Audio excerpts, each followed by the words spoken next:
Hello everyone, and this is Bobble here, and today we're going to be doing another memory video. Now last time I gave the audience some choices here where the next one could be either one for arcades or one for PC games. Well, if you can read the title of this video, I'm pretty sure you can take a guess who won. But don't worry, I guarantee you that the next memory video we'll be making will be on PC games, so yeah, that will actually happen. Now before I talk about the arcade games I grew up playing, I just want to talk a little bit about the arcade cabinets in general. So I'm sure that you're well aware of what the arcade cabinets look like. I mean, they all come in different shapes, different sizes, different playing peripherals. It all depends on the game. And I found arcade cabinets were pretty common back in the day. Well, maybe not super common, but a lot more common than it is today. Now back then, there was more than just arcade places to go to. Like, I used to see plenty of them within convenience stores. There was also some in movie theaters. Actually, there still are some in movie theaters even today. Not as much, but they're still there. And lastly, I'll mention they've also been in bars, although I don't have any memories of playing an arcade game in a bar because why the hell would I be in a bar at the age of like 10? So yeah, there's a lot of random places where you can see arcade cabinets, and like I already said, I really wish more places still had them. So anyways, there's not much else I can say, considering that I'm pretty sure that most people that are watching this have at least laid eyes on one before. So let's start talking about the games that I played within arcades. So the first one I want to talk about, and I think this is the first arcade game that I ever played as far back as I can remember, and it was the Simpsons arcade game by Konami. Yeah, this was definitely a great beat 'em up, and I also consider this to be one of the better Simpsons games that was released at the time. Although I never played those ones as a kid until much later on, well, except for Bart vs. the Space Mutants. But one thing that was fascinating with this game when the first time I played it was that I actually never played a beat 'em up before, so this was pretty much my first beat 'em up game ever.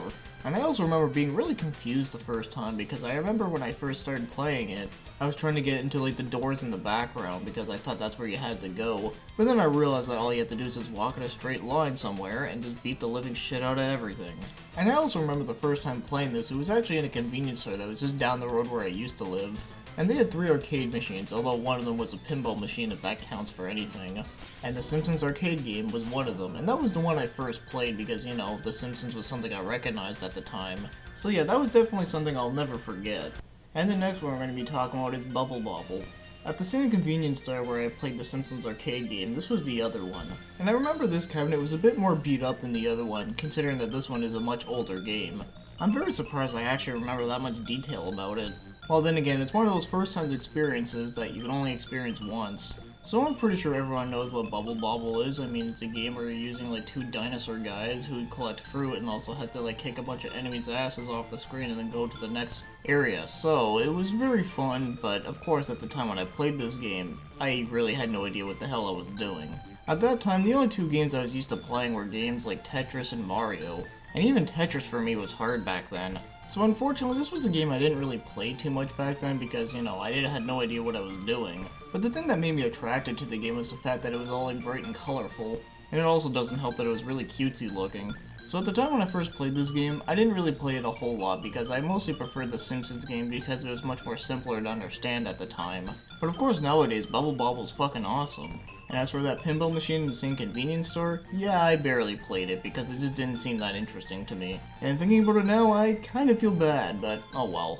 Now the next one we're talking about is House of the Dead. After moving out that one house that was near the convenience store, I haven't seen an arcade-related anything for a while. Until one day, me, my dad, and my sister went to go see a movie. I think it was Harry Potter, the first one, if I remember correctly. And while we were waiting, there was a really small arcade room that had a couple of different things in there. And the one thing that stuck out to me was this arcade cabinet that had guns on it, and that happened to be House of the Dead. And the first thing that came to my mind was Duck Hunt with zombies. So I thought that was pretty fucking cool, so I really had to play it. And well, it was definitely a lot harder than Duck Hunt for what I was used to, but man, it was fun. And very creepy as well. Yeah, playing this game as a kid was pretty scary at the time, but of course now I just laugh at it because of the cheesy voice acting. But man, it was pretty awesome just to finally play an arcade game that uses a gun because I never heard of something like that at the time. Now the next one we're going to be talking about is Capcom vs. SNK. Now this was my first fighting game I ever played in an arcade. Now not the first fighting game I ever played period, that would have to go to Mortal Kombat and Street Fighter 2 on Super Nintendo. But this was the first King of Fighters related game that I ever played, so that was definitely interesting how I got into it. Because the King of Fighters series in general is actually one of my favorites. So when I first played this game, I knew some of the characters from Capcom, but I didn't really know who the hell anyone was on SNK. So when I went to go try out someone new, the first person I happened to pick was Iori, because I thought he looked fucking badass looking. Didn't know who he was, but I picked him just because of that, and well, he happened to be one of my favorite characters, just because of that moment. But it was definitely a very fun fighting game, and I also played this at the same time when I played House of the Dead. But one other thing that I do remember that did really annoy me was that every time that I'd be playing this, was that my cousin or my sister would always interrupt my arcade run by pressing one of the buttons, and it would be like, the new challenger appeared, and it would be really annoying. And then after you beat them, you go move on, but then they would just do it again. At the time it was annoying, but looking back at it, it's actually rather funny. So yeah, definitely a great start to get into an SNK game. Now the next one we're going to be talking about is Area 51. Another gun game in the arcades. Although this one was in an entirely different location. And I don't know if you're going to believe me if I told you this, but in one of the malls that I used to live like really close to, they actually had an arcade in the basement of the mall, but it was really weird that there's one half of it was an arcade and the other half was indoor paintball. Now doesn't that sound fucking awesome? Well, it was awesome, but the thing that sucked was that there was actually a poison pipe down there, so they had to move out of there, which really sucked. But anyways, this game was pretty great. Yeah, it may not have been as good as House of the Dead, I found, but it was still really fun considering that I haven't seen an arcade since that one time. But I do remember it did have some pretty cool features, and the whole alien thing was pretty sick. And this was also a game where I first discovered that you can actually use both of the guns with one person. I don't know why I didn't think about doing that with House of the Dead, but man, that would have made it so much easier. But it was a really fun way to do better at the game. Some might call it cheating, but hey, it made the game more fun just using the two pistols and just shooting everything. So that's all I have to say about this one. It was definitely a pretty great rail shooter. Although before I move on, there was actually another rail shooter that I played right after this one that was very similar to it, although it was much more darker than this one, and unfortunately, I didn't mention it because I can't remember the fucking name for it and I can't remember the company that made it. I just really can't remember much of it at all, which is a shame because I remembered it being really cool. So just a brief summary of what it is that it was a horror game. That was a rail shooter. It also kind of looked like Resident Evil sort of, but not really. I mean, I remember one gun represented one character, the other one represented another, and it was a guy and a girl. I don't know, that's the best of how I can make it, because hopefully someone out there can actually remind me what it is. In case you know what I'm talking about, please let me know. I'd really want to play that one again.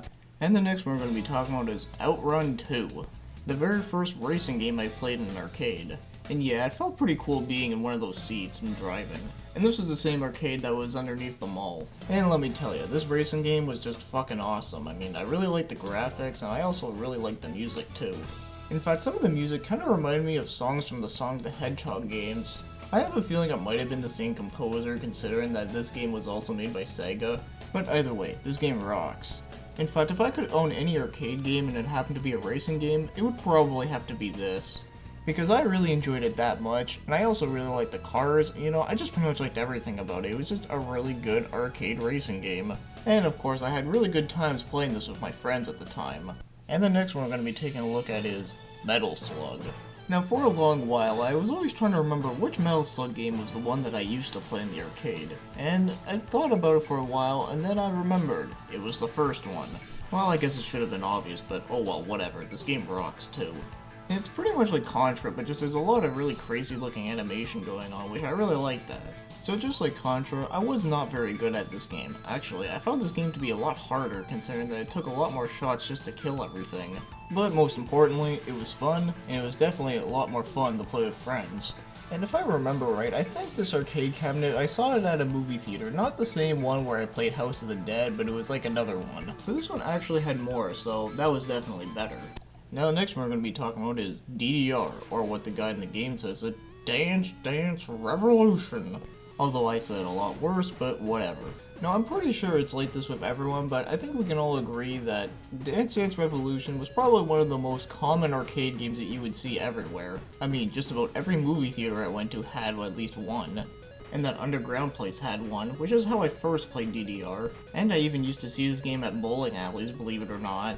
And I have to say, DDR was definitely an interesting rhythm game, where you had a big metal pad that you had to stomp on it at the right time. Well, maybe not stomp on it, but you know, you just had to at least step on them. And there was a lot of songs that were like really intense and really hard, and it was just, yeah, it was just crazy. But believe it or not, I actually do enjoy these games every now and then. Well, at least whenever I do play them at the arcade anyways. because I always found that the home ports version, well, they were good, I just think that the pads that they always give you always sucked. But anyways, as for the actual DDR game, I can't remember exactly which one it was, mainly because there's just so damn many of them that it actually gets kind of confusing. But I do remember the one that I played had that song Butterfly, which I think was by the artist Smile or something like that. And then it also had this weird version of We Will Rock You, but of course it was not nearly as good as Queen's version, but you know, it was just weird. But they are amusing fun games that are just good for a casual good time. Also, now that I remembered, I actually first played this game in the year 2005, and it was around this time where I'm uploading this video, so damn, that pretty much happened about 10 years ago. Holy shit, I feel old. And the next one I'm going to be talking about here is Dead or Alive, the first fighting game to ever have boob physics. And if I remember right, the movie theater that had Metal Slug also had this game there too. And while this game may not be like my favorite Dead or Alive game, that would probably have to go to number 3 on the original Xbox, but I do remember enjoying this one a lot when I played it. In fact, I was very surprised that I was actually able to beat the arcade without running out of coins, because all the ones at the movie theaters were all coin operated. Because the ones in the mall, all you had to do is just press the button and away you go, although of course you had to pay to get into the arcade though. But anyways, I found that DOA was pretty good for a 3D fighting game, although I have played many other 3D fighting games before this one, such as Soul Calibur 2 and Fighter's Destiny. But still, I just played a good amount of 3D fighting games before this one, but I still thought this one was pretty good.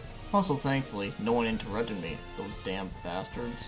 Nah, I kid, but seriously, that did get annoying at one point. And finally, the last game I'll be talking about is Pac-Man, one of the most influential video games of all time. So there's not much of an introduction I can say about Pac-Man, because if you don't know what Pac-Man is, then I have no idea what the hell to tell you. But the very first time I ever played Pac-Man was on the computer, but the first time I ever played the arcade version was at someone else's house, but this person was not someone that I was friends with, it was actually one of my dad's friends. And I remember my dad had to take me to his place one time. I forget for the exact reason why, but either way, he had Puck and Pac-Man in there. So that game kept me busy for quite a while. And I don't remember why he had an arcade machine of Pac-Man, but whatever the case was, it was awesome. And thinking about it now, it would be pretty cool to actually own an arcade cabinet of Pac-Man, but I don't really have the funds for that. But either way, can't go wrong here. So that's all the arcade memories that I'm going to share with you guys for now. Now there are plenty of other examples I could mention, like Time Crisis, Tekken 3, Marvel vs. Capcom 2, Liquid Kids, and one of the Gauntlet games. I can't remember which one it was. And there's a ton of other racing games that I've also played, but I can't remember the name of them. So yeah, I have played quite a few arcade cabinets here and there.